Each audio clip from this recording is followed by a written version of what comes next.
first, when you see someone that just wants to have you and they want to keep you to themselves in almost a protective manner, you're like, that's so cute. But that possessiveness, no, honey, that is an externalization, boo-boo. And you need to be careful with that, because 9 times out of 10, he's trying to control you because he can't control something. I'm in. I'm never gonna stop.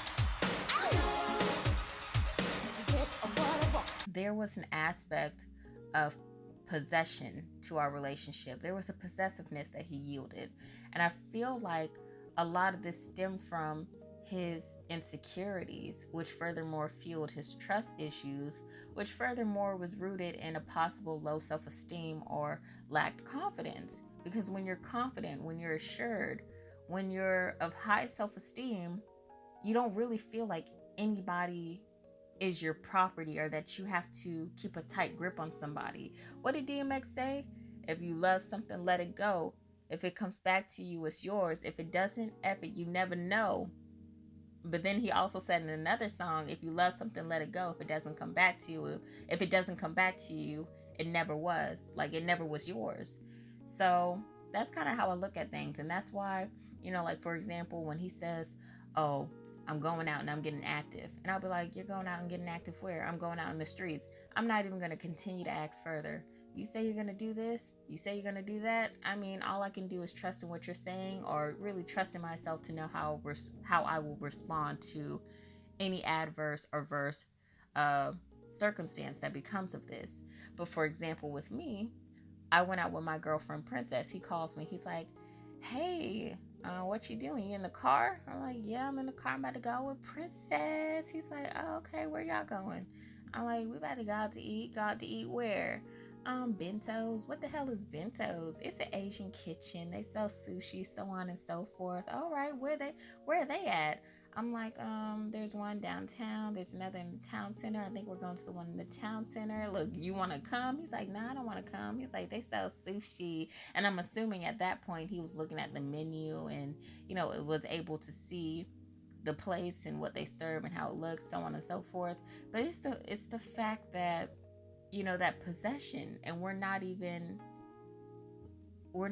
tied to each other in such a way that we could refer to each other as boyfriend and girlfriend. Like, we're not boyfriend and girlfriend. Our relationship, honestly, was very platonic. There was an affection, there was an attraction, there was an intensity to our relationship at which we were unable to begin as typical friends would. But there was an essence of friendship that almost prevented us from being boyfriend and girlfriend, because we still had a lot to learn and understand about each other. And I feel like I was more well-paced than he was. Or, no, let me stop capping. In the beginning, I feel like he was a little more well-paced than I was, because I'm just like, okay, I like you. I think you're cute. I see, potential here. Let's be boyfriend and girlfriend. We're not going to waste time. But, as time proceeds and you begin to see the complexity of your dynamics, you're like, oh, no. Friendship is definitely essential. And that's a lesson that I learned. Like, literally just begin as friends. You can have those attractions, chemistry, so on, but sometimes you might have to repress that just enough to be friends, to see where that takes you. Because now, at this point in our relationship, it's almost like a regression where it's like, you want to go to fiance, husband and wife, and I'm trying to go to bud, friend zone you, honestly. And it's not even to be like on some, like, mean, vindictive women type stuff that, men may perceive it as, but it's just like, no, like, this is the most healthy thing for us to do, because no matter the chemistry, it's always going to be compatibility. And I feel like we are best compatible as friends than, significance, given just personal growth issues. So yeah, I wanted to pretty much discuss this because I feel like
due to the lacked emotional intelligence, it's almost like a externalization of something internal. So you're trying to control me physically and regulate the proximity at which I move because you can't control how you feel. So because you can't control how you feel about me, you're going to attempt to control me.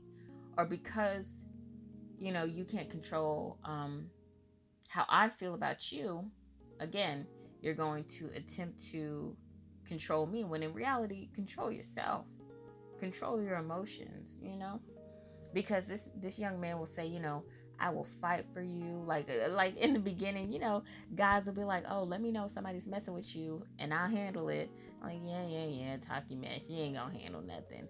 But like as time proceeds and you learn certain aspects of people's life and little accessories that they have, he's like, I'm crazy about you. Like I would never do anything to hurt you, but if somebody does something to you, I'll hurt them. And honey, with that Cancer and Mars, I already know. Like even if I'm like talking to a coworker at work, everybody has work husbands, work wife. I don't do that. I'm sorry. If I got a husband, I got a husband. If I got a friend, I got a friend. I ain't got no work husband, no work wife, no work mama. I had this one woman to try to be my work mama. I'm like, I'm good with my mama and my Mimi. So and my auntie girl. I got an older cousin if I really need a mama figure. I'm good. But yeah.